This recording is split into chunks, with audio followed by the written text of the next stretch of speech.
নমস্কার বন্ধুরা, আমরা আগেই বলেছিলাম যে ভেঙ্কটেশ আয়ার চোটের কারণে আইপিএল 2025-এর আগে মাঠ থেকে ছিটকে যেতে পারেন, কিন্তু তিনি আবারও মাঠে ফিরে এসেছেন এবং দুর্দান্ত পারফরমেন্স দিয়ে কেকেআর ফ্যানেদের খুশি করছেন।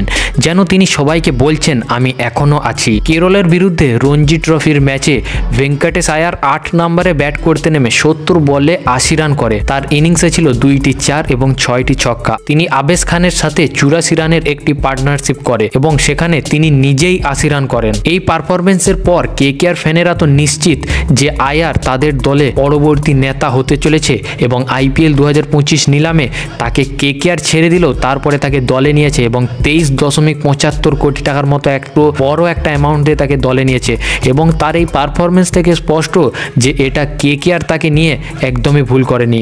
আয়ার আগামী মরশুমে কেকেআরের জন্য ভীষণভাবে গুরুত্বপূর্ণ একটা প্লেয়ার হতে চলেছে।